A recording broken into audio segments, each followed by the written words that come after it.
ఎంతకాలం ముందు నుంచి డయాబెటిస్ మన బాడీలో రావడానికి ప్రిపేర్ అవుతూ ఉంటుంది సార్? ఓ 50 ఏళ్లలో ప్రీ డయాబెటీస్ గుర్తుపెడితే అది చాలా కాలం పడుతుంది. ఎందుకంటే ఆయన హెల్దీ లైఫ్ స్టైల్.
కమర్షియలైజ్ చేయడానికో ఇన్ని వ్యాక్సిన్స్ మార్కెట్లోకి తీసుకొస్తున్నారు. ఒక 15,000 రూపాయల వ్యాక్సిన్ డోసు అని చెప్తూ ఉంటారు. నిజానికి అంత అది కాస్ట్ ఎఫెక్టివ్ అనేటువంటిది నేను చూస్తాను. దాని ట్రీట్మెంట్ 3,000 కంటే తక్కువ.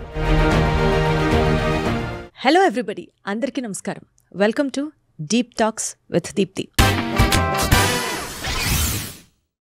ఇప్పుడు ఇన్స్టాగ్రామ్లో కానీ, సోషల్ మీడియాలో కానీ, ఫేస్బుక్లో కానీ ఎక్కడ చూసుకున్నా సరే ట్రెండ్ ఏంటో తెలుసా? సినిమా పాటలకి లిప్సింకులు కలుపుతూ యాక్ట్ చేయడము, డాన్స్ చేయడము ఇది కాదు ట్రెండ్. ట్రెండ్ నడుస్తున్నదంతా హెల్త్ అవేర్నెస్ గురించి. Any digital platform for that case health గురించి జనాలకి అవగాహన పెరుగుతున్న కాన్సెప్ట్స్ రోజు రోజుకి ఎక్కువ అవుతున్న నేపథ్యంలో ఒక deep health and life style మీద ఒక పాడ్కాస్ట్ చేయాలి అని అనిపించింది. అండ్ పర్ఫెక్ట్ గెస్ట్ మన ఈ సబ్జెక్ట్ గురించి మాట్లాడడానికి మీ అందరికీ ఆల్రెడీ బాగా తెలుసు. హెచ్ఐవి గురించి ఎక్స్టెన్సివ్గా రీసెర్చ్ చేసి 2 డ్రగ్ స్టెప్ ట్రీట్మెంట్ అన్నది ఆయన సృష్టించి, ఆయన ఇంట్రడ్యూస్ చేసి ఎందరో పేషెంట్స్కి సక్సెస్ఫుల్గా వైద్యం అందించినటువంటి డాక్టర్ యనమల మురళీకృష్ణ గారు మనతో ఉన్నారు. సార్ నమస్తే. నమస్తే అండి. ఎట్లా ఉన్నారు సార్? ఫైన్ అండి. సార్ హెల్త్ ఇదే నడుస్తోంది ఇప్పుడంతా కూడా. అంటే ఒకప్పటితో పోల్చుకుంటే జనాలకి అవేర్నెస్ పెరిగిందా? సంతోషమే కదా, మంచి విషయమే కదా. ఇన్ఫర్మేషన్ ఆన్ హెల్త్ గురించి డిజిటల్ ప్లాట్ఫామ్స్ మీద వెతుక్కొని మరీ చూస్తున్నారు. రోజు ఏ కషాయాలు తాగాలి, ఏం తినాలి. ఈక్వల్లీ డయాబెటీస్ గురించి చూస్తే diabetes has already become the capital of the world, మన ఇండియా, భారతదేశం. బట్ స్టిల్ అంటే హెల్త్ గురించి అవగాహన పెరుగుతున్నారు, బట్ స్టిల్ హెల్దీ లైఫ్ స్టైల్ని ఫాలో అవ్వట్లేదు. రెండు చాలా డిఫరెంట్ సబ్జెక్ట్స్గా అనిపిస్తున్నాయి. మీరేమంటారు సార్ ఈ ట్రెండ్ గురించి? వాస్తవానికి వ్యవసాయం ఉనికిలోకి వచ్చి 10,000 సంవత్సరాల కంటే తక్కువ అయింది. అంతకుముందు పచ్చనం చేయనటువంటి, కుక్ చేయనటువంటి తిండి తినడం, అట్లనే సహజమైనటువంటి ఆహారం తీసుకోవడం అనేటువంటిది ఉండేది.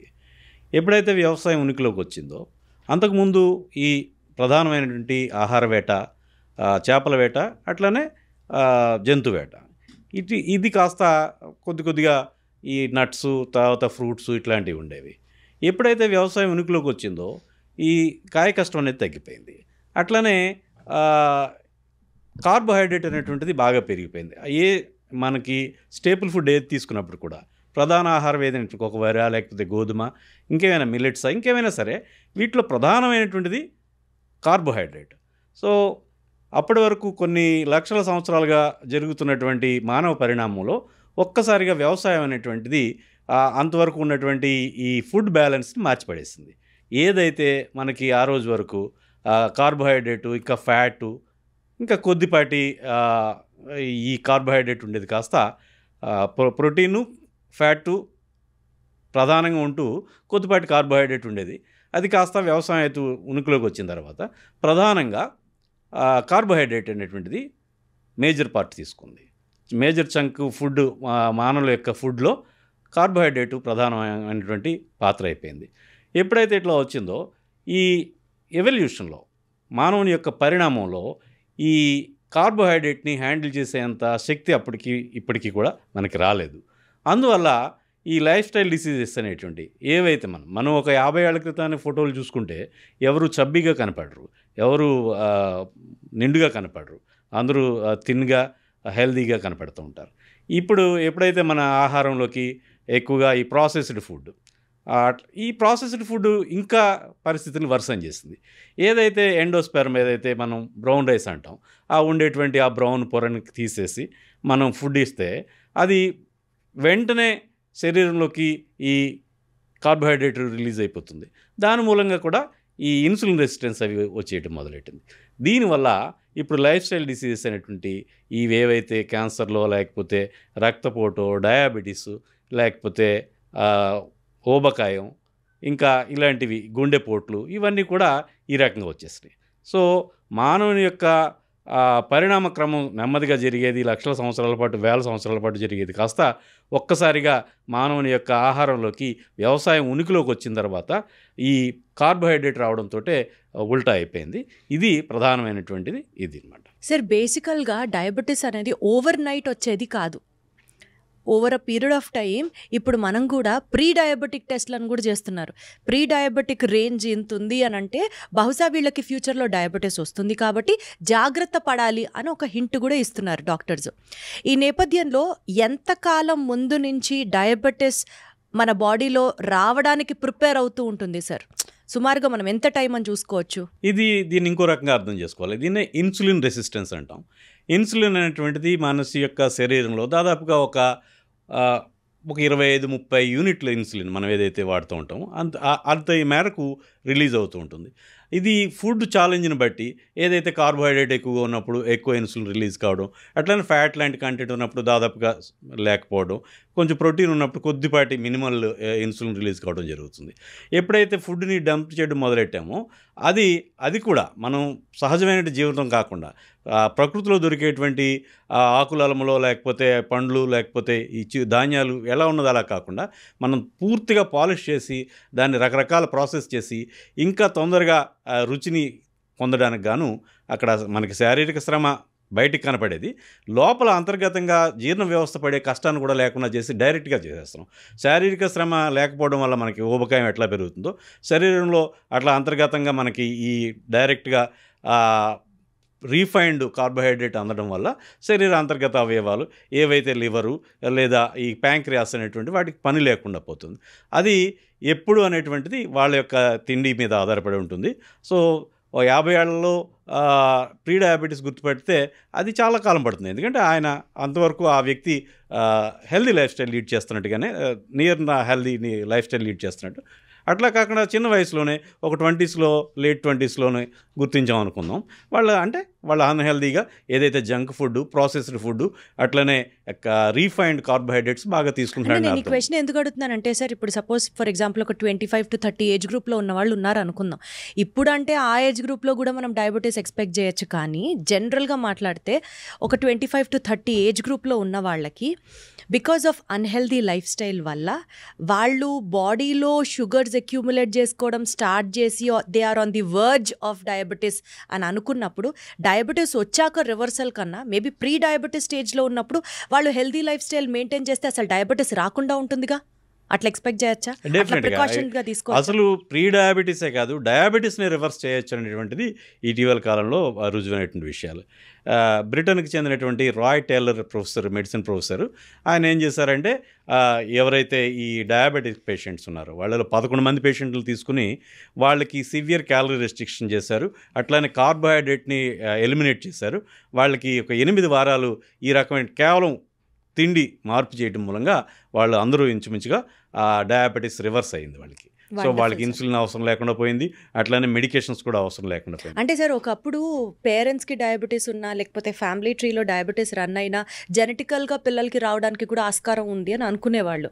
కానీ ఇవాళ రోజున maybe because of the improper food or improper lifestyle or because of the stress ఏది తీసుకున్నా సరే ఎవరికి డయాబెటీస్ వస్తుందో కూడా ఎక్స్పెక్ట్ చేయలేకుండా ఉన్నాం మనం. సో డయాబెటీస్ వీళ్ళకి వస్తుంది, జాగ్రత్త పడాలి అనే సిమ్టమ్స్ మనకేమైనా అర్థమవుతాయా సార్? ఇప్పుడు మనం వంశపారంపర్యంగా జెనెటికల్గా లేకపోతే వాళ్ళ కుటుంబ జన్యువుల వల్ల వస్తుంది అనేటువంటిది చాలా తక్కువ శాతం.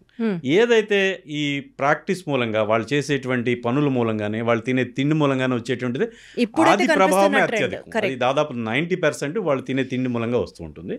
సో మనం ప్రిడిక్ట్ చేయక్కర్లేదు వీళ్ళ ఇంట్లో గుండెపోటు వచ్చి చనిపోయారు, లేకపోతే వీళ్ళ ఇంట్లో డయాబెటీస్ వచ్చిందంటే వాళ్ళు హెల్దీ లైఫ్ స్టైల్ అని కనుక వాళ్ళ పిల్లలు అనుసరించగలిగితే వాటి నుంచి ఖచ్చితంగా తప్పించుకునే అవకాశం ఉంది. జెనెటిక్గా వచ్చేటువంటి అవకాశం ఉన్నప్పుడు కూడా మనం ఈ పరిసరాల్లో మనం తీసుకునేటువంటి ఆహారం ద్వారా ఇతరేతర అలవాట్ల ద్వారా శారీరక శ్రమ, అట్లనే తగినంత స్ట్రెస్ ఫ్రీ లైఫ్, అట్లాగే తగినంత నిద్ర, ఇలాంటి వాటిని అన్నింటినీ కూడా చక్కగా మెయింటైన్ చేయగలిగితే వాళ్ళకి డయాబెటీస్ లేకపోతే గుండెపోట్ల నుంచి ఒక పాయింట్ అప్రిషియేట్ చేసే విషయం సార్, ఇప్పటి జనరేషన్లో స్మార్ట్ వాచెస్ అంటున్నారు, స్మార్ట్ రింగ్స్ అంటున్నారు, రోజుకి 10,000 అడుగులు వేస్తే డయాబెటీస్ నుంచి దూరంగా ఉండొచ్చు అంటున్నారు, ఇట్లా ఏవేంటంటే చెప్తున్నారు. Smart gadgets involvement in health, me comment ఏంటి సార్? ఇప్పుడు ఈ గ్యాడ్జెట్స్ వీటన్నింటికంటే కూడా ముఖ్యంగా వాళ్ళు వీలైనంత ప్రకృతి సఖ్యమైనటువంటి జీవితం గడపాలి. ఏదైతే గతంలో పెద్దగా పచ్చనం చేయకుండానో లేకపోతే పెద్దగా ప్రాసెస్ చేయకుండా తిండి తింటూ ఉండేవారు, అలాంటి తిండి తినాలి. అట్లనే ఏది గతంలో ఇన్ని రకాలైనటువంటి ఉపకరణాలు లేవు. ఇన్ని రకాల ఉపకరణాలు లేకపోవడం మూలంగా ఒక శారీరక శ్రమ అంటూ ఉండేది. అది గృహోపకరణాలు కానివ్వచ్చు, లేకపోతే మనకి ఎంప్లాయ్మెంట్లో కానివ్వచ్చు, లేకపోతే దూరం వెళ్ళి జాబ్ చేయాల్సి వచ్చినా మనం వేరే రకంగా వెళ్ళాల్సి వచ్చేది. సో శారీరక శ్రమ అనేటువంటి చేయడం, అట్లానే ప్రకృతి సఖ్యంగా ఏదైతే సహజమైనటువంటి ఫుడ్ని వీలైనంత తక్కువ ప్రాసెసింగ్తో తీసుకోవడం మూలంగా ఇలాంటి వాటికి మనం దూరంగా ఉండవచ్చు. సార్ యాక్చువల్గా ఫుడ్ అవాయిడ్ చేయాలి, డయాబెటీస్ రాకుండా ఉండాలి అంటే, పోనీ అన్హెల్దీ ఫుడ్ అవాయిడ్ చేయాలి అంటే ఫస్ట్ వైట్స్ అన్నీ అవాయిడ్ చేసేయమన్నారు. అంటే ఉప్పు తగ్గించాలి, మైదా తగ్గించాలి, షుగర్ తగ్గించాలి, ఇట్లా వైట్స్ అన్నీ అవాయిడ్ చేయమన్నారు. దాని తర్వాత ఫ్రైడ్ ఫుడ్స్ అవాయిడ్ చేయమన్నారు. దాని తర్వాత అంటే మనం చూసుకుంటూ వెళ్తే ఇప్పుడు ఇంటర్నెట్లో మనకు అవైలబుల్ అయిన ఫుడ్స్, డైట్స్, హెల్దీ డైట్ అని కొడితే మనకు బోల్డ్ లిస్ట్ వస్తుంది కదా sir. To be very honest, నాకు అనిపించేది ఏంటంటే ఈ ఫుడ్స్ ఆరోగ్యానికి చాలా మంచిది, రైట్, అందరం ఒప్పుకుంటాం. కానీ మై క్వశ్చన్ ఇస్, ప్రాక్టికల్గా అది అసలు పాసిబులా సార్? రోజు ఉప్పు లేని ఫుడ్ తినడం, రోజు ఇట్లా తినాలి అని అంటే, కొన్ని రోజులు మంచి ఉప్పు మీద ఉన్నప్పుడు కరెక్ట్ యాక్సెప్ట్ చేస్తాం, అట్లాగే ఫాలో అవుతాం. కానీ ప్రతిరోజు అవే తినాలి అని అంటే వాస్తవానికి కుదురుతుందా? ఇంట్లోంచి బయటికి వెళ్తే junk foods, fast foods, road మీద ఫుల్ టెంప్టింగ్ ఫుడ్స్ కనిపిస్తూ ఉన్న టైంలో ఒక రోజు పొద్దు నుంచి సాయంత్రం వరకు ఆఫీస్కి వెళ్ళి స్ట్రెస్ అయినప్పుడు, రాత్రికి ఏదైనా తినాలి అని అనిపించినప్పుడే ఎక్కడ చూసుకున్నా సరే there are many points of food deliverables easily available. ఇవాళ రోజున hygienic food, homemade food, ఇంట్లో ఉండే ఫుడ్ దొరుకుతుందంటారా సార్? ఇక్కడ మనం ప్రధానంగా చెప్పుకోవాల్సింది, ఇప్పుడు ఉప్పు వద్దు అన్నమాట నేను ఒప్పుకున్నాను. ఎందుకంటే ఏదైనా సరే మోడరేషన్లో తీసుకుంటే ఇబ్బంది ఉండదు. ఇంకొకటి ప్రధానంగా మనం చేసేటువంటి పెద్ద తప్పు ఏంటంటే, ఆహారం తీసుకునే విషయంలో మనం ఏదైనా సరే ఒక కార్బోహైడ్రేట్, ఒక కేక్ తింటాం ఫుల్ ఆఫ్ కార్బ్, లేకపోతే ఒక బ్రెడ్ తింటాం ఫుల్ ఆఫ్ కార్బ్. వీటిని ఏమంటామంటే మనం what we call naked carbs అంటాం. అట్లా కాకుండా వాటితో పాటు ఒక ప్రోటీన్. నిజానికి వెస్ట్రన్ కంట్రీస్లో మనకంటే ఎక్కువ స్థూలకాయం ఉన్నప్పుడు కూడా వాళ్ళలో డయాబెటీస్ కొంచెం తక్కువగా ఉంటుంది మనలో పోలిస్తే. ఆ స్థాయిలో స్థూలకాయం ఉన్న వాళ్ళలో మన సమాజంలో, భారతీయ సమాజంలో దాదాపుగా మనకి వాళ్ళు డయాబెటిక్ అని లేకపోతే హైపర్ టెన్షన్ ఉందని చెప్పేయచ్చు. కానీ వాళ్ళు అలా ఉండరు. ఎందుకంటే వాళ్ళు తినే తిండిలో వాళ్ళు ప్రొద్దుటే తీసుకుంటే ఏదో ఎగ్ ఆమ్లెటో లేకపోతే ఇంకా వాటితో పాటు తింటారు. అంటే నేకెడ్ కార్బ్ అనేటువంటిది వాళ్ళు తీసుకోరు. మనం ఇక్కడ ఏంటంటే ఇంత అన్నం పెట్టుకుంటాం, దాంట్లో ఇంత చారు వేసుకుంటాం, లేకపోతే ఏదో ఒక పోపు అది పెట్టుకుంటాం, ఏ బెండకాయో లేకపోతే బీరకాయ లాంటిది. ఈ మొత్తంలో కార్బోహైడ్రేట్ తప్ప ఇంకా లేదా పీచు పదార్థం ఉంది, ఇంకా మహా అయితే ఇంకేముంది దాంట్లోని. కనీసం ప్రోటీన్ అనేటువంటిది దాదాపు మన యాబ్సెంట్ అవుతుంది. ప్రోటీన్ అనేటువంటిది మనిషికి కిలోకి 1 గ్రాము పైన మనం తినాల్సిన అవసరం ఉంది ప్రతిరోజు. సో అది టోటల్ ప్రోటీన్, లోపలికి వెళ్ళాల్సిన ప్రోటీన్, గుడ్ ప్రోటీన్ అంటున్నాను. యాంటీ డయాబెటిక్ డైట్ సజెస్ట్ చేయమంటే ఏం చెప్తారు మురళీకృష్ణ గారు? అట్లా ఏమైనా ఉంటుందా అసలు? యాంటీ డయాబెటిక్ డైట్ అంటే అలా అనేం కాదు. పూర్తిగా వాళ్ళు ఆరోగ్యకరమైన జీవితం, ఏదైతే లెస్ ప్రాసెస్డ్, ఒక సపోజ్ బియ్యం ఉంది, మనం ఇవాళ అంతా శుభ్రంగా మల్లె పువ్వులాగా తెల్లటి అన్నం తినడం అలవాటు. ఏదైతే దాని మీద ఉండేటువంటి బ్రౌన్ పొరని తీసేసి మర పట్టించి బాగా తినడం అలవాటు. ఎప్పుడైతే దాని మీద ఆ బ్రౌన్ పొర ఉందో, శరీరం దాన్ని హ్యాండిల్ చేయడానికి చాలా టైం పడుతుంది, దాన్ని బ్రేక్ చేయడానికి, ఆ ఫైబర్ని బ్రేక్ చేయడానికి. సో కాంప్లెక్స్ ఫైబర్ని బ్రేక్ చేయడానికి. అట్లాంటి పరిస్థితుల్లో అది దానికి టైం ఉంటుంది. ఆ టైంలో బాడీ కెన్ హ్యాండిల్ ఇట్. అట్లా కాకుండా ఎప్పుడైతే ఈ పొరను తీసేసి తెల్లటి బియ్యం ఇస్తున్నామో, లేదా మైదా అంటే మరీ దారుణమైన పరిస్థితి, పూర్తిగా మరీ ఇంకా కార్బన్ లేదా పంచదార, ఈ బెల్లం కూడా పంచదార కంటే మెరుగైంది అయితే కాదు. ఏవేవో చెప్తూ ఉంటారు, బెల్లం వల్ల దాంట్లో ఐరన్ వస్తుంది, మనం ఏదైతే పంచదార అవాయిడ్ చేయొచ్చు కానీ బెల్లం తినచ్చు, అది ఒక మిత్, అది అపోహ. అట్లా ఏం లేదు. ఏదైతే దాంట్లో ఒక సల్ఫరో లేకపోతే ఐరన్నో లేకపోతే ఇంకా ఏవో మినరల్స్ కలుస్తాయని చెప్తూ ఉంటాం, అవి చాలా ట్రేసెస్. మనకి కనుక మన డైలీ రిక్వైర్మెంట్స్కి మీట్ అవ్వాలంటే ఐరన్, దాంట్లో వచ్చే ఐరన్తో మనం కొన్ని కిలోల బెల్లం తినాల్సి వస్తుంది. అది ఇంప్రాక్టికల్, అసాధ్యం. సో అందువల్ల బెల్లం అన్నా లేకపోతే ఈ షుగర్ అయినప్పుడు కూడా ఈక్వల్. హనీ కూడా అంతే. చాలామందికి హనీ అటువంటిది ఒక ప్రకృతి సిద్ధమైన హనీ కూడా ఏమీ ఇట్ ఈస్ నో డిఫరెంట్. అన్నీ కూడా కార్బోహైడ్రేట్సే. ఇంకా చెప్పాలంటే నేరుగా ఉండేటువంటి సింపుల్ కార్బోహైడ్రేట్స్, ఏదైతే శరీరం నేరుగా శోషణం చేసుకుని అబ్జార్బ్ చేసుకుని దాన్ని ఒక్కసారిగా షుగర్ పెంచేసే పరిస్థితి ఎట్లా ఉంటుందో అవి సింపుల్ షుగర్స్. అట్లా కాకుండా ఏది తీసుకున్నప్పుడు కూడా కాంప్లెక్స్గా ఉండేటట్టుగా తీసుకోవాలి. ఏదైతే ప్రకృతి సహజంగా ఉండేటువంటి less processed, minimally processed food, ఏదైతే జస్ట్ ధాన్యాన్ని కాస్త బియ్యం చేస్తే, అంటే దంపుడు బియ్యంలాగా చేస్తే చాలు, అలాంటివి తీసుకోగలిగితే. అట్లానే ఖచ్చితంగా మనం ఏ ఫుడ్ తీసుకున్నప్పటికీ, ఏ పూట తీసుకున్నప్పటికీ ఒక ప్రధానమైనటువంటి మీల్లో ఖచ్చితంగా అన్నీ ఉండేటట్టు చూసుకోవాలి. కార్బోహైడ్రేటు, దాంతోపాటు ప్రోటీను, దాంతోపాటు ఫ్యాట్, ఇవన్నీ ఉండడం వల్ల ఈ స్పైక్ అనేటువంటిది తొందరగా రాదు. ఎప్పుడైతే స్పైకింగ్ ఉంటుంటుందో షుగర్, అప్పుడు మాత్రమే శరీరం ఫంబుల్ అయిపోయి ఇన్సులిన్ రెసిస్టెన్స్ తొందరగా డెవలప్ అవుతుంది. ఇన్సులిన్ రెసిస్టెన్స్ తక్కువ కాలంలోనే ఏదైతే మనం చెప్తూ ఉంటామో డయాబెటీస్కి దారితీస్తుంది. ముందుగా మనం ఇన్సులిన్ రెసిస్టెన్స్ని గుర్తించుకోవడానికి మెడ మీద అది కూడా నల్లపుగా అవుతూ ఉంటాయి. ఇలాంటివన్నీ కూడా ఇన్సులిన్ రెసిస్టెన్స్. అట్లా నుదురు అది కూడా కొంచెం నల్లగా అవడం, ఇట్లాంటివి చూస్తుంటాం. ఇవన్నీ ఇన్సులిన్ రెసిస్టెన్స్ని సూచిస్తూ ఉంటాయి. సో ఇన్సులిన్ రెసిస్టెన్స్ని ముందే గమనించి మన యొక్క ఆహార విధానాలని మార్చుకొని, ఇది పండ్లు, ఆ పండ్లు కూడా దాంట్లో ఎక్కువ షుగర్ ఉన్నప్పటికీ కూడా అది ఫైబర్ ఎక్కువగా ఉండడం వల్ల శరీరం నెమ్మదిగా ప్రాసెస్ చేస్తుంది. దానివల్ల స్పైక్స్ అనేటువంటి తక్కువగా ఉంటాయి. సో అట్లానే మనం మిగతా విషయాల్లో చూసుకుంటే, కూరగాయలు లేదా పళ్ళుని మనం 100 గ్రాములకి ఇంత షుగర్ అని చెప్పుకుంటాం. కానీ ఒక బియ్యానికి లేకపోతే షుగర్కి, అది బెల్లానికి 1 గ్రాముకి ఇన్ని క్యాలరీస్ అని చెప్పుకుంటూ ఉంటాం. అట్లా ఒక చాలా నెమ్మదిగా రిలీజ్ అయ్యేటువంటి ఈ సహజమైనటువంటి ఆహారాన్ని తీసుకోవడం ద్వారా ఇన్సులిన్ రెసిస్టెన్స్ మనం కంట్రోల్ చేయగలుగుతాం. స్లోగా రిలీజ్ అయ్యే ఫుడ్స్ని కనుక మనం సెలెక్ట్ చేసుకుంటే డెఫినెట్లీ ఇన్సులిన్ రెసిస్టెన్స్ అనేది మనం రీచ్ అవ్వం ఫాస్ట్గా, తద్వారా డయాబెటీస్కి దూరంగా ఉన్న వాళ్ళం అవుతామంటారు. సరే, ఈ మధ్య ఒక చిన్న విషయాన్ని గమనించాం మేము మా ఇంట్లో పర్సనల్ ఇష్యూ ఒకటి రియలైజ్ అయింది. మిమ్మల్ని అడుగుతున్నాను. మా ఇన్లాస్ని ఒకసారి హెల్త్ టెస్టుల కోసం తీసుకెళ్తే ఆ ముందర రోజు టెస్టులు చేయించే ముందర రోజు సరిగ్గా పడుకోలేదు, వాళ్ళకి సరిగ్గా నిద్ర పట్టలేదు. మరుసటి రోజు షుగర్ బ్లడ్ శాంపుల్ ఇచ్చినా సరే, హైపర్ టెన్షన్ వాల్యూస్ నోట్ చేసినా సరే అన్నీ చాలా ఎక్కువగా ఉంది. ఎందుకు రాత్రి మేమేం తినలేదు కదా, వారం రోజుల నుంచి చాలా పద్ధతిగానే ఇంట్లోనే షుగర్స్కి దూరంగా పెట్టి ప్రాపర్ డైట్ తింటున్నాం కదా, అయినా ఎందుకు షుగర్ హైక్ అయింది అని అనుకున్నారు. సీన్ కట్ చేస్తే డాక్టర్ చెప్పిన ఆన్సర్ ఏంటంటే, నిద్ర అనేది చాలా ఇంపార్టెంట్ లైఫ్లో. సరిగ్గా పడుకోకపోతే ఎలా వివిధ రకాల జబ్బులు వస్తాయో, బీపీ షుగర్ కూడా నిద్ర మీద ఆధారపడి ఉంటుంది అని ఒక రియలైజేషన్ జరిగింది. మీరు ఏకీభవిస్తారా సార్ ఈ పాయింట్? పూర్తిగా ఏకీభవిస్తాను. వాస్తవానికి నిద్ర అనేటువంటిది తిండి కంటే కూడా ప్రధానమైనటువంటి ఫ్యాక్టర్. ఏదైతే నిద్ర లేకపోవడం వల్ల స్థూలకాయం వస్తుంది, నిద్ర లేకపోవడం వల్ల అనేక హార్మోనల్ ఇన్బ్యాలెన్సెస్ వస్తుంటాయి, నిద్ర లేకపోవడం వల్ల కూడా బీపీ పెరుగుతుంది, నిద్ర లేకపోవడం వల్ల కూడా షుగర్ పెరిగేటువంటి అవకాశం ఉంది. ఖచ్చితంగా నిద్ర అనేటువంటిది మనిషికి ప్రధానమైనటువంటి ఒక ముఖ్యమైనటువంటి సృష్టిలో ఉన్నటువంటి ముఖ్యమైనటువంటిది. మనకి మనిషికి లేదా ఏ జీవజాతి అయినా సరే వాటికి ఏవైతే సహజాతాలు అంటాం, బేసిక్ ఇన్స్టింక్ట్స్ 3 ఉంటాయి. ఈ లైంగికత, దాని మూలంగా ఒక జీవజాతి ప్రొపగేట్ అవుతూ ఉంటుంది, కొనసాగుతూ ఉంటుంది. అట్లనే ఆహారం, దాని మూలంగానే జీవజాతి వృద్ధి చెందడం, ఆ జీవి వృద్ధి చెందడం జరుగుతుంది. అదే నిద్ర, ఏదైతే ఈ తిండి తింటున్నామో లేకపోతే కష్టం వల్ల ఈ డ్యామేజ్ జరుగుతుందో, ఆ డ్యామేజ్ కాస్త రిపేర్ చేసుకునేటువంటి సందర్భం ఇస్తున్నాం మనం శరీరానికి. సో నిద్ర అనేటువంటిది ఈ 3 సహజాతాల్లో ప్రధానమైనది.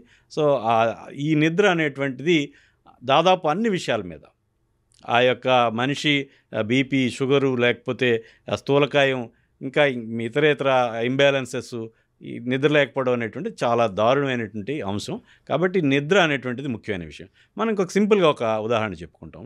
ఇప్పుడు మీరు చెప్పినట్టుగా ఒక రాత్రి నిద్ర లేకపోతే పొద్దుటికి బీపీ పెరిగిపోయింది, పొద్దుటికే షుగర్ పెరిగిపోయింది. ఇంకొక విషయం, నిద్ర లేకపోతే ఇమ్యూనిటీ కూడా తగ్గిపోతుంది. ఎస్, ఇప్పుడు మనం చూడండి, ఏదైనా 3-4 రోజుల పాటు ఏదో బయటికి వెళ్ళి తిరిగేసి వచ్చి ఉంటాం, ఏదో ఒక చిన్న టూర్ లాంటిది పెట్టుకుని. అప్పుడు ఇంటికి వచ్చేటప్పటికి వీళ్ళకి జలుబుతో అంటూ ఉంటాం. ఈ జలుబు ఎందుకు వచ్చిందంటే జనం ఏమంటారంటే వాటర్ చేంజ్ వల్ల అంటారు. వాటర్ చేంజ్ కాదు అక్కడ. మనం ఆ బాటిల్డ్ వాటర్ తాగినప్పటికి కూడా ఇంటికి వచ్చేటప్పటికి జలుబు అది ఎక్కువ మందులు చేసే అవకాశం ఉంటుంది. దీనికి కారణం ఏంటంటే ఈ తిరగడంలో నిద్ర లేకపోవడం వల్ల ఆ 2-3 రోజుల్లో వాళ్ళ యొక్క ఇమ్యూనిటీ బాగా కింది స్థాయికి వచ్చేస్తుంది. ఎప్పుడైతే ఇమ్యూనిటీ తగ్గిపోయిందో మన చుట్టూ ఉండేటువంటి గాల్లో రకరకాల వైరస్లు ఉన్నాయి, రకరకాల బ్యాక్టీరియా ఉన్నాయి, అట్లనే ఫంగస్ ఉన్నాయి, అట్లనే పారాసైట్స్ ఉన్నాయి. ఇవి తొందరగా మనం నిత్యం శ్వాసతో తీసుకుని వదులుతున్నాం కాబట్టి అవి శ్వాస ద్వారా వచ్చేసి అప్పర్ రెస్పిరేటరీ ట్రాక్ట్ ఇన్ఫెక్ట్ అవుతుంది. ఎందుకు ఇన్ఫెక్ట్ అవుతుంది? ఆ వ్యక్తి యొక్క ఇమ్యూనిటీ నిద్ర లేకపోవడం వల్ల, తాత్కాలికంగా బాగా డౌన్ అవటం వల్ల. ఎప్పుడైతే తగినంత విశ్రాంతి, తగినంత నిద్ర ఉందో ఈ బాడీ రిపేర్ చేసుకోగలుగుతుంది. పాపం అసలు ఇంటర్మీడియట్ చదువుతున్న పిల్లల్ని చూస్తుంటే వాళ్ళకి నిద్ర సరిపోతుందా జీవితంలో అనిపిస్తుంది సార్. ఎందుకంటే పిల్లల యొక్క డెవలప్మెంటల్ గ్రోత్ కూడా నిద్ర మీదే ఆధారపడి ఉంటుందని చెప్తూ ఉంటారు. క్రూషియల్ పీరియడ్లో ఎగ్జామ్స్ అని, చదువు అని, స్ట్రెస్ అని, కనీసం వాళ్ళు రోజుకి 4-5 గంటలు కూడా పడుకోరో తెలియదు. ఆ ర్యాంకుల హడావిడిలో, ఆ ర్యాంకుల ర్యాట్ రేస్లో పాపం పరిగెడుతూనే ఉంటారు. ఏమైపోతాయో వాళ్ళ జీవితాలు అనిపిస్తూ ఉంటుంది. ఇది చాలా దురదృష్టకరమైన పరిణామాలండి. సమాజం అంగీకరించేస్తుంది, ఇంక దీన్ని మనం వెనక్కి తిప్పలేని పరిస్థితి ఏమో. కానీ ఇవాళ ఈ యూత్లో అన్రెస్టు, ఈ స్నేహ సౌరభం లేకపోవడం, ఒక వాట్ వి కాల్ ఆత్మీయమైనటువంటి రిలేషన్స్ లేకపోవడం ప్రధానమైన కారణం కేవలం ఈ రకమైనటువంటి స్ట్రెస్ఫుల్ లైఫ్ అని చెప్పుకోవచ్చు.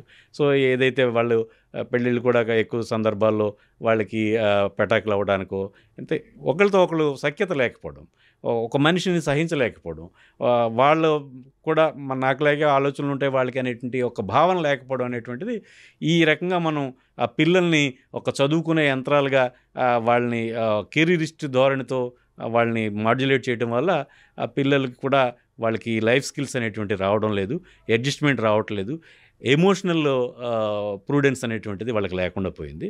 దాని మూలంగా వాళ్ళు చాలా ఇబ్బంది పడుతున్నారు సార్. Very correct sir. అసలు ఇన్ జనరల్గా మాట్లాడితే స్టూడెంట్స్కి కాదు, అడల్ట్స్కి కాదు, బేబీస్కి, ఇన్ఫెంట్స్కి కాదు, ఎంత స్లీప్ అవసరం సార్ బాడీకి? ఎన్ని గంటలు పడుకుంటే హెల్త్కి మంచిది? కొంతమంది 8 గంటలు అంటారు, కొంతమంది 10 గంటలు అంటారు. మళ్ళీ ఇక్కడ నా సేమ్ క్వశ్చన్ సార్, ప్రాక్టికల్గా వర్కౌట్ అయ్యే ఫిగర్ చెప్పండి సార్, ఏది కరెక్ట్ ఎవరికి? ఇది సాధారణంగా రకరకాల మనుషులకి రకరకాల నీడ్స్ ఉంటూ ఉంటాయి. అది మనం వన్ సైజ్ ఫిట్స్ ఆల్, యూనిసైజ్ అనేటువంటిది దేనికి లేనట్టే దీనికి కూడా ఉండదు. అది సాధారణంగా 6 నుంచి 8 గంటల నిద్ర అయితే మనిషికి తగ్గట్టుగా ఉంటుంది. ఒక్కొక్క మనిషికి 6 గంటల నిద్రతోటే వాళ్ళకి. ఇంకా దీనికి ఏంటంటే క్వాలిటీ ఆఫ్ స్లీప్ ఒకటి ఇంపార్టెంట్. రాత్రి ఏదో పీడకలతోటో, పిచ్చి కలలతోటో, లేకపోతే ఊరికినే కదులుతూనో, లేకపోతే యూరినల్స్కి ఒకసారి లేచి బయటికి వెళ్ళి వచ్చేటప్పటికి అక్కడ స్లీపు డిస్టర్బ్ అయిపోతుంది. అది మళ్ళీ డీప్ స్లీప్లోకి వెళ్ళడానికి టైం పడుతుంది. సో డీప్ స్లీప్ అనేది 6 అవర్స్ నుంచి 8 అవర్స్ అనేటువంటిది తప్పనిసరి అవసరం.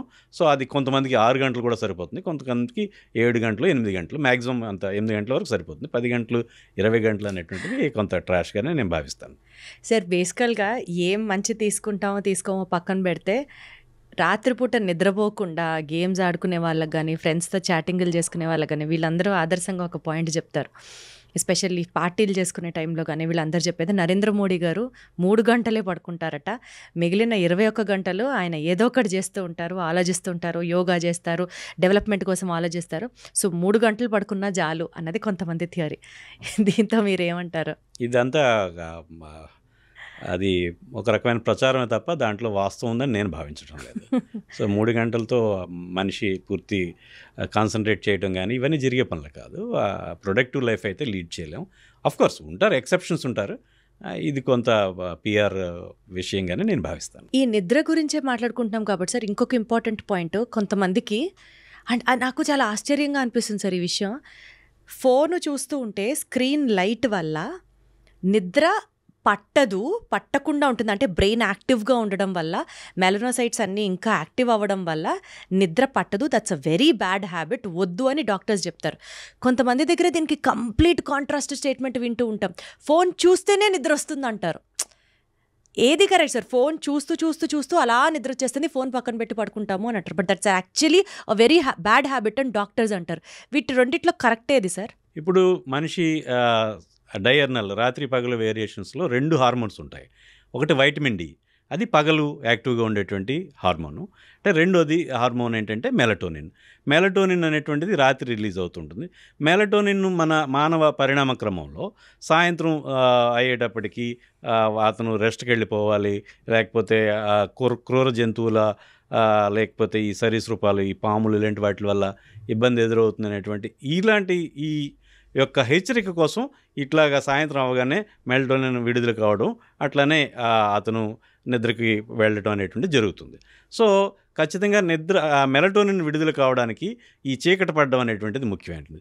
ఎప్పుడైతే వెలుగుని మనం కన్ను ఇంకా పెర్సీవ్ చేస్తూ ఉన్నాయో అప్పుడు ఈ మెలటోనిన్ రిలీజ్ అనేటువంటిది సప్రెస్ అయిపోతుంది, ఆగిపోతుంది. దాని మూలంగా నిద్ర పడడం అనేటువంటిది లేట్ అవుతుంది. మెలటోనిన్ ప్రొడ్యూస్ అయితే నిద్ర పడుతుందా?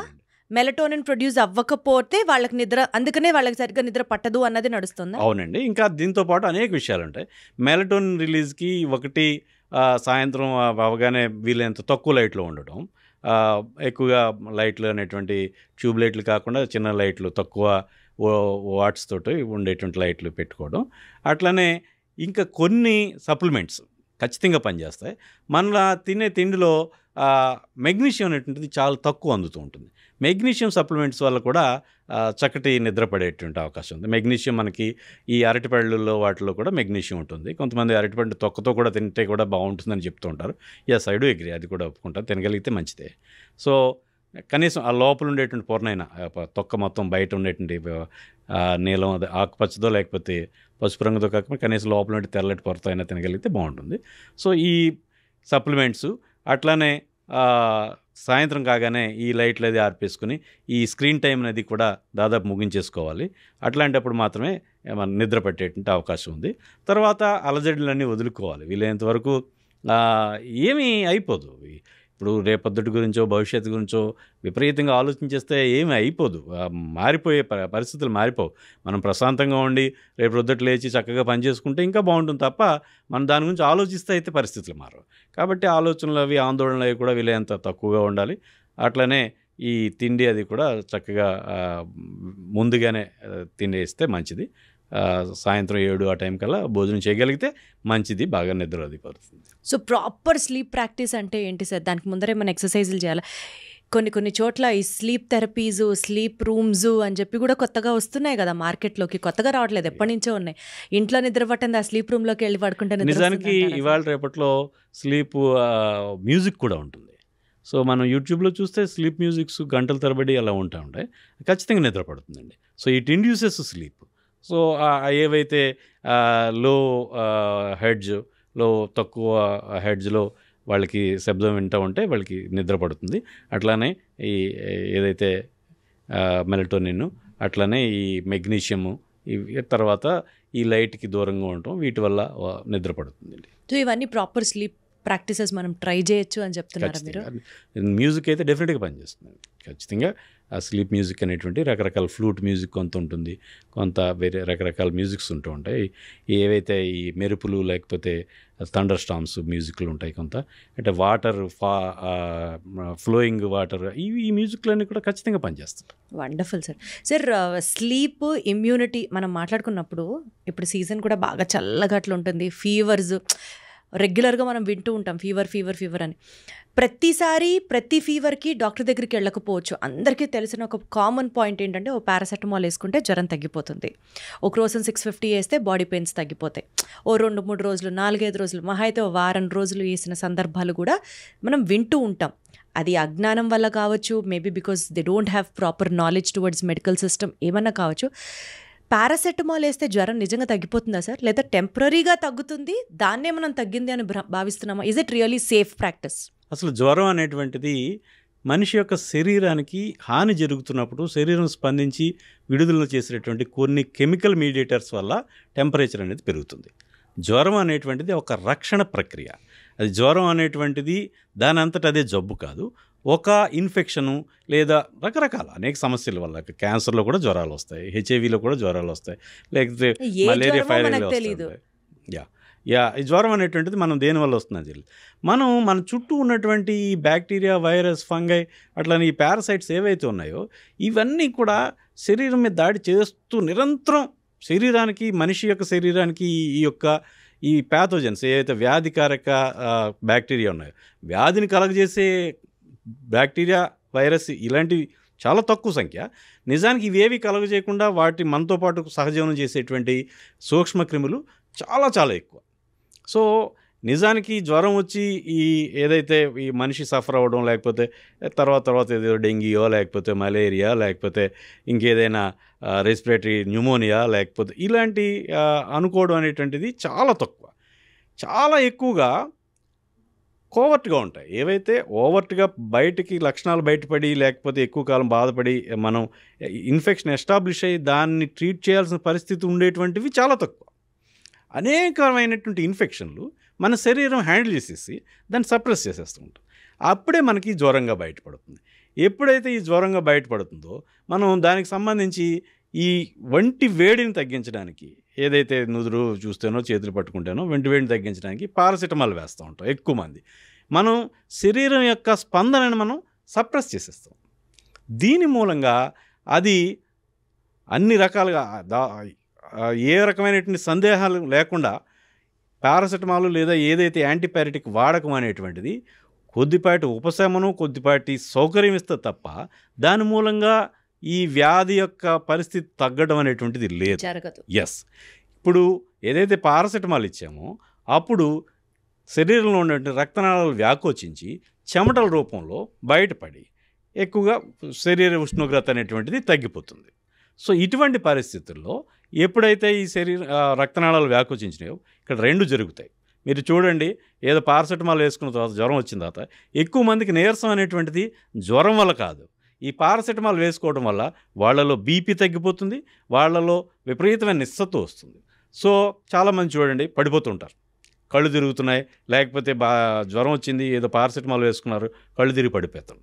ఈ పడిపోవడం అనేటువంటిది కేవలం ఈ పారాసిటమాల్ వేసుకోవడం వల్ల రక్తనాళాలు వ్యాకోచించడం వల్ల బీపీ పడిపోతుంది. బీపీ పడిపోవడం వల్ల ఈ పేషెంట్ పైకి లేచినప్పుడు కళ్ళు తిరగడం, పడుకున్నప్పుడు ఏమి ఇబ్బంది ఉండదు, అది బీపీ పర్వాలేదు తక్కువ ఉన్నప్పటికీ. ఎప్పుడైతే మనం కూర్చున్నారో లేదా నించున్నారో వాళ్ళు కళ్ళు తిరిగి పడిపోవడం జరుగుతుంది. సో ఎప్పుడైతే ఈ రకంగా మనం వేలు పెట్టి ఆ ప్రకృతి సహజంగా మనిషి యొక్క సహజమైనటువంటి ముందుకు వెళ్ళేటువంటి ఈ వ్యాధి నిరోధక వ్యవస్థలో మనం చేయిపెట్టి కలగజేసుకున్నామో అప్పుడు ఖచ్చితంగా అది వ్యాధికి సంబంధించి ఇంకా వర్సన్ అవుతుంది తప్ప చెడు అవుతుంది తప్ప అది మంచిది కాదు. ఇంకా కొన్ని ఇప్పుడు ఈ విషయాలు కొత్త తరాలకు ఎవరికి తెలియదు. నేను ఈ మధ్య ఒక చోట చదివాను, పాల్ ఓఫిట్ అని చెప్పేసి డాక్టర్ గారు, ఆయన ప్రొఫెసరు, అమెరికాలో.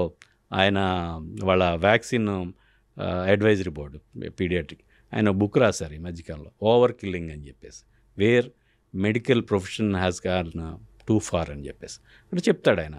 సో చాలా కాలం క్రితం 1940s 50s అనుకుంటా, నాకు గుర్తులేదు. అక్కడ వాళ్ళు ఒక కేసు రిపోర్ట్ చెప్తారు. ఒక పేషెంట్, ఒక అమ్మాయికి విపరీతమైన ఫీవర్తో చేస్తున్నారు. అప్పటికి అందుబాటులో ఉన్నటువంటి అన్ని యాంటీబయాటిక్స్ వాడుతూ ఉన్నారు, అయినా ఫీవర్ వస్తూనే ఉంది.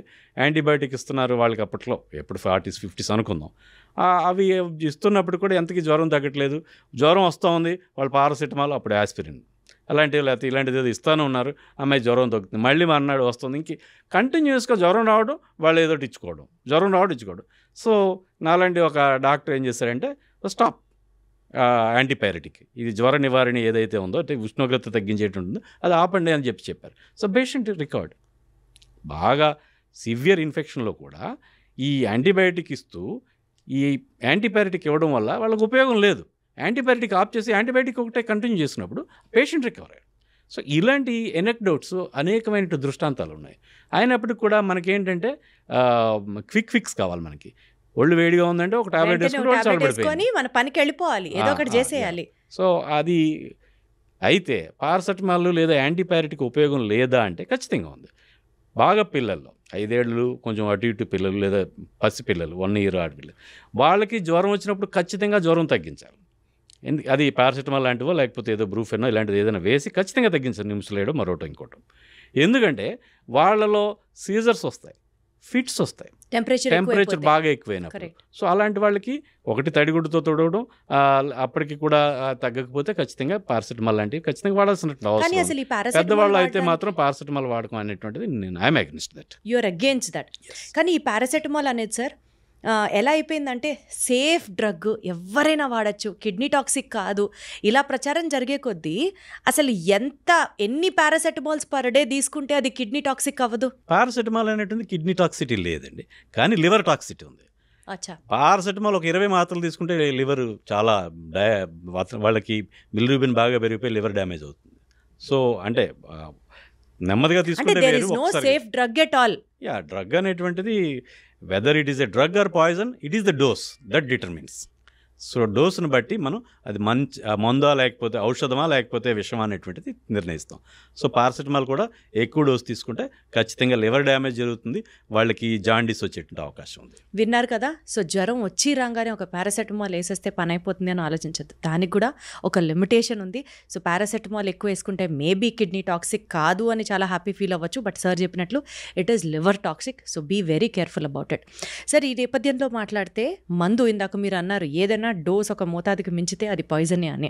ఈ నేపథ్యంలో సార్ వ్యాక్సిన్స్ ఇప్పుడు చిన్నప్పుడు మాత్రమే వ్యాక్సిన్స్ చిన్నపిల్లలకి మాత్రమే ఉండేవి, కానీ ఇవాళ రోజున ప్రతి దానికి ఫ్లూకి వ్యాక్సిన్ ఉంది, క్యాన్సర్కి వ్యాక్సిన్ రీసెంట్గా రష్యాలో డెవలప్ చేశారు, దాని గురించి మనం డీటెయిల్గా మాట్లాడుకుందాం. బట్ వ్యాక్సిన్ ఓవరాల్ అన్న bigger picture if you have to talk, ఇప్పుడు షీజర్స్కి వ్యాక్సిన్ ఉంది, ప్రతి దానికి వ్యాక్సిన్ వ్యాక్సిన్ వ్యాక్సిన్ వ్యాక్సిన్. ఈ కోవిడ్ తర్వాత వ్యాక్సిన్ అనేది ఎంత కామన్ అయిపోయిందంటే అమ్మ బాబోయ్ ఎందుకు వచ్చిన భయం, ముందరే వేసేస్తే వ్యాక్సిన్ మనం సేఫ్గా ఉంటాం కదా. ఆఖరికి డిసెంట్రీకి కూడా వ్యాక్సిన్ ఉంది అని ఈ మధ్య తెలుసుకున్నాను సార్ నేను. అలా వ్యాక్సిన్ దేనికి లేదు అన్నది ఆలోచిస్తే ప్రాబబ్లీ ఏం లేదేమో కూడా. ఇంత వ్యాక్సినేషన్ మంచిదే అంటారా సార్? అంటే నేను మోడర్న్ మెడిసిన్లో క్వాలిఫైడ్ డాక్టర్గా వాళ్ళు చెప్పేది వ్యాక్సిన్స్ అనేటువంటివి ఖచ్చితంగా చాలా తక్కువ ఖర్చుతోటి తక్కువ శ్రమతోటి ప్రొటెక్షన్ ఇస్తుంది. చాలా వరకు వ్యాక్సిన్స్ రక్షణ ఇస్తూ ఉంటాయి. So we can go for all kinds of vaccines which are available. It depends అండి. ఇప్పుడు ఉదాహరణకి కొన్ని వ్యాక్సిన్స్ ఏవో హెర్పిస్ అలాంటి వాటికి, సర్పీ అలాంటి వాటికి వ్యాక్సిన్స్ ఉన్నాయి, that cost a lot. But అది అందరికీ రొటీన్గా వచ్చే జబ్బు కాదు. ఎవరైతే ఇమ్యూనిటీ తక్కువగా ఉందో, ఎవరికైతే ఒక షుగర్ ఉందో, ఎవరికైతే ఇతర జబ్బులు ఉన్నాయి, లైక్ ఒక డయాలసిస్ లాంటిది జరుగుతుంది, లేకపోతే ఒక ట్రాన్స్ప్లాంట్ జరిగింది, ఇలాంటి వాళ్ళకి, అలాంటి హెల్త్ కండిషన్స్ స్ట్రీనెస్గా ఉన్న వాళ్ళకి ఆలోచించవచ్చు సార్. దీర్ఘకాలిక వ్యాధులు ఉన్న వాళ్ళకి ట్యూబర్క్లోసిస్కి వ్యాక్సిన్ ఉంది, న్యూమోనియాకి వ్యాక్సిన్ ఉంది, షిజిల్స్కి వ్యాక్సిన్ ఉంది, అసలు ఇంకా వ్యాక్సిన్ లేనిదేంటి సార్? ప్రతిదీ ఫ్లూకి వ్యాక్సిన్ ఉంది, సీజన్ మారుతోంది, జలుబులు జ్వరాలు వస్తున్నాయంటే ఫ్లూకి వ్యాక్సిన్. ఇక్కడ మనం మరో మాట చెప్పుకోవాలి. ఇప్పుడు దాదాపు మనం అందరూ చిన్నప్పుడు అందరూ కూడా ఈ బీసీజీ వ్యాక్సిన్ తీసుకునేవాళ్ళే. బీసీజీ వ్యాక్సిన్ అనేటువంటిది క్షయకి మనం ఇస్తున్నాం, కానీ మనం దేశంలో చూసుకుంటే 80 లక్షల మంది క్షయ వ్యాధిగ్రస్తులు ఉన్నారు. సో ఈ no vaccine is completely totally protective. So అది పూర్తిగా ఇచ్చేస్తుందని చెప్పలేము. సో అది రిస్క్ అయితే తగ్గిస్తుంది. అంటే సార్ అందరూ అనుకుంటున్నట్టు డాక్టర్స్ అడ్వర్టైజ్ చేయడానికో లేకపోతే దాన్ని కొంచెం కమర్షియలైజ్ చేయడానికో ఇన్ని వ్యాక్సిన్స్ మార్కెట్లోకి తీసుకొస్తున్నారు అని చూడకుండా ఇది నిజంగా ఒక సేఫ్ ప్రాసెసే, వ్యాక్సిన్ వేయించుకోవడం వల్ల మనకి మంచిదే అన్న ఒపీనియన్లో ఉండాలా? అంటే ఇప్పుడు కొన్ని వ్యాక్సిన్స్ ఉంటాయండి, లైక్ అంటే పేరు పెట్టి చెప్పేయకూడదు, కొన్ని వ్యాక్సిన్స్ ఒక 15,000 రూపాయల వ్యాక్సిన్ డోసు అది చెప్తూ ఉంటారు. నిజానికి అంత అది కాస్ట్ ఎఫెక్టివ్ అనేటువంటిది నేను చూస్తాను. దాని ట్రీట్మెంట్ 3,000 కంటే తక్కువ అవుతుంది ఒకవేళ వస్తే కదా. ఎక్కువ మంది పేషెంట్లకి వచ్చినప్పుడు కూడా దానికి సీక్వెల్ ఏమి ఉండవు, పెద్ద దుష్పరిణామాలు ఏమి ఉండవు. సో అలాంటి పరిస్థితుల్లో ఈ కాస్ట్ ఎఫెక్టివ్నెస్ కూడా చూసుకోవడం, మనం మాట్లాడుకోవచ్చు సార్ అలాంటి వ్యాక్సిన్స్ ఏంటి అని, సో దట్ అట్లీస్ట్ అవి వేయించుకునేటప్పుడు కొత్తగా వచ్చినటువంటి అంటే దోస్ హూ కెన్ ఎఫర్డ్, డబ్బులు అనేది మ్యాటర్ కాదనుకున్న వాళ్ళు తీసుకోవచ్చు. ఇప్పుడు షింజిల్స్కి ఏదైతే మన సర్పిక్ అంటాం కదా, అది హెర్పిస్ జోస్టర్ అంటాం, అలాంటి దానికి వచ్చిన వ్యాక్సిన్ ఒక 15,000, అదే 2 డోసులు తీసుకోవాలి, 11,000 2 డోసులు, ఇట్లా ఏవో ఉన్నాయి. సో మనకి వచ్చేదే తక్కువ, నెంబర్ 1. అయితే ఖచ్చితంగా ఎవరైతే స్పెషల్ నీడ్స్ ఉన్నారో, ఎవరికైతే డయాబెటీస్ లేకపోతే ఇంకా పెద్దవాళ్ళు ఇలాంటి వాళ్ళు తీసుకోవచ్చు. అండ్ ఇంకా చెప్పాలంటే డబ్బు పెద్ద మ్యాటర్ కాదు అనుకున్న వాళ్ళు కూడా తీసుకోవచ్చు. కానీ జనరల్గా 50 ఏళ్ళు దాటిన వాళ్ళందరికీ కూడా ఈ వ్యాక్సిన్ వచ్చిన వాళ్ళందరికీ వేసేద్దామంటే 15,000 రూపాయలు లేకపోతే 20,000 రూపాయలు అనేటువంటిది మనిషి మన సగటు ఒక మనిషి కుటుంబానికి నెల ఆదాయం అయి ఉండొచ్చు. Wonderful sir, got it. Sir బేసికల్గా ఈ క్యాన్సర్ వ్యాక్సిన్ గురించి ఇప్పుడు ప్రపంచం అంతా మాట్లాడుకుంటుంది. Russia has developed its own vaccine, అది ఫ్రీగా ఇస్తున్నారట జనాలకి. బట్ స్టిల్ మన ఇండియాలో కానీ లేకపోతే ఇతరత్ర పార్ట్స్ ఆఫ్ ద వరల్డ్లో కానీ టోటల్గా దానికి ఉన్నటువంటి కంప్లీట్ ఇన్ఫర్మేషన్ తెలియలేదు ఇంకా. బట్ రష్యా అయితే మాత్రం ఫర్ ద ఫస్ట్ టైం క్యాన్సర్కి వ్యాక్సిన్ డెవలప్ చేసాము అని చెప్పి చాలా గర్వంగా ప్రపంచంలోకి రిలీజ్ చేస్తుంది. నిజంగా క్యాన్సర్ జబ్బుకి వ్యాక్సిన్ వేసుకుంటే నివారించగలము అనుకుంటే సార్ గేమ్ చేంజరే కదా సార్ మెడిసిన్లో అది. డెఫినెట్గానండి. ఇప్పుడు క్యాన్సర్ అనేటువంటిది ఇట్ ఈజ్ అది ఒక కలగూరగంప. శరీరంలో ప్రతి అవయవం ప్రతి సిస్టము క్యాన్సర్ గురేటువంటి అవకాశం ఉంది. ఇప్పుడు ఉదాహరణకి లివర్కి క్యాన్సర్లు, సో కొన్ని లివర్కి కలెక్ట్ చేసేటువంటి హెపటైటిస్ బి వంటివి లివర్కి కలెక్ట్ చేస్తుంది. అదే గర్భాశయ కంఠం సర్వైకల్ క్యాన్సర్, ఏదైతే హెచ్పివి అంటాం హ్యూమన్ ప్యాపిలోమా వైరస్ అంటాం, అవి కలెక్ట్ చేస్తూ ఉంటాయి. అట్లా మిగతావి ఎప్స్టీన్ బార్ వైరస్ అంటాం, కొన్ని ఏవైతే కొన్ని బర్కిట్స్ లింఫోమాలు అవి అంటూ ఉంటాం మేము, లింఫ్ నోడ్స్లో క్యాన్సర్లు అవి వస్తూ ఉంటాయి. ఇట్లా రకరకాల క్యాన్సర్లకి రకరకాల జీవులు కొన్ని వైరస్లు కారణం అవుతూ ఉంటాయి. సో వాటి క్యాన్సర్కి అందుబాటులో ఉన్నాయి. ఇప్పుడు హెపటైటిస్ బి వ్యాక్సిన్ అనేటువంటిది క్యాన్సర్ నివారకంగా కూడా పనిచేస్తుంది. అట్లానే అదే లివర్ క్యాన్సర్ రాకుండా. అట్లానే ఏదైతే హెచ్పివి వ్యాక్సిన్ ఇప్పుడు పిల్లలకి 15 ఏళ్ళ నుంచి 50 ఏళ్ళ వరకు ఉన్న వాళ్ళకి బిఫోర్ డెబ్యూ వాళ్ళ సెక్షువల్ లైఫ్ స్టార్టింగ్కి ముందు ఇచ్చేయండి అని చెప్తున్నాం. అది కూడా గర్భాశయ కంటే అంటే వేరు క్యాన్సర్లకి వేరు ఇంజక్షన్లు అనేటువంటివి లేదా వ్యాక్సిన్స్ అనేటువంటివి ఇప్పటికే ఉన్నాయి. సో ఇది మీరు చెప్తున్నటువంటిది ఆర్ఎన్ఏ ఎంఆర్ఎన్ఏ వ్యాక్సిన్ ఇవి ఫలానా రష్యా తయారు చేసినది, ఇది చాలా వేగ్గా ఉందండి. That is not a practical issue. ఎందుకంటే ఒక్కొక్క క్యాన్సర్ ఒక్కొక్క ప్యాథాలజీ అనేటువంటిది వేరేగా ఉంటుంది. ఇటియాలజీ ఏదైతే కారకం ఏదైతే ఉందో ఆ క్రిమి వేరేగా ఉంది. సో అన్నింటికి ఒకటే అనేటువంటిది కుదరదు, వ్యాక్సిన్ అనేటువంటిది జరగదు. అది మరి వాళ్ళు దేనికి డెవలప్ చేశారో దేనికి ఇస్తున్నారో మనకు తెలియదు. ఇంచుమించుగా ఏ వివరాలు కూడా లేని ఒక వేగ్ న్యూస్ అనేటువంటిది ఒక సెన్సేషనల్గా జనం మధ్య రౌండ్స్ వేస్తుంది తప్ప అది అంత ఆశావహంగానూ లేదు. అట్లనే అది అసాధ్యం కూడా జరిగే పని కాదు. ఎందుకంటే ఏ క్యాన్సర్కి ఆ క్యాన్సర్కి విడివిడిగా ఇటియాలజీలు ఉంటాయి, వాటిని మనం అడ్రస్ చేయాలి. ఈ ఆడపిల్లలకైతే మనం హెచ్పివి వ్యాక్సిన్, అట్లనే ఈ సెక్షువల్ యాక్టివ్ కొంతమందికి ఇట్లా వీళ్ళకేమో హెపటైటిస్ బి వ్యాక్సిన్, ఇట్లా రకరకాల వ్యాక్సిన్. హెపటైటిస్ సి వల్ల కూడా క్యాన్సర్ వస్తుంది. For all kinds of cancer అంటే అది అసలు అసాధ్యం అంటారు మీరు. ఇటియాలజీ వేరు.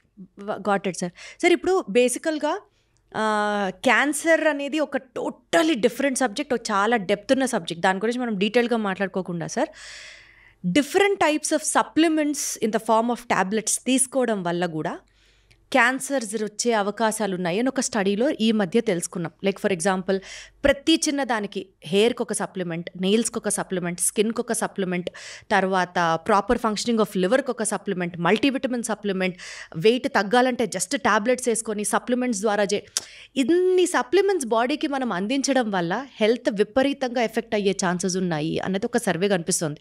ఆన్ ది అదర్ హ్యాండ్ ఈక్వల్గా ఇంకొక మాట ఏంటంటే 25 to 30 years ప్లస్ ఉన్న వాళ్ళందరూ సప్లిమెంట్స్ రోజుకి ఎంతో కొంత తీసుకోవాలి. This is the health mandate అని కొందరు చెప్తున్నారు. ఈ రెండు స్టేట్మెంట్స్లో ఏది కరెక్ట్ సార్? ఒకటి, మనం తినేటువంటి ఆహారంలో శరీరానికి అవసరమైనటువంటి పోషకాలు ఏవైతే న్యూట్రిషనల్ ఏజెంట్స్ ఉంటాయో, వైటమిన్స్ కానివ్వండి, మినరల్స్ కానివ్వండి, లేకపోతే యాంటీ ఆక్సిడెంట్స్ కానివ్వండి, మనకు తగినంతగా అందట్లేదండి. అందువల్ల ఈ సప్లిమెంట్స్ తీసుకోవడం అనేది మేలే.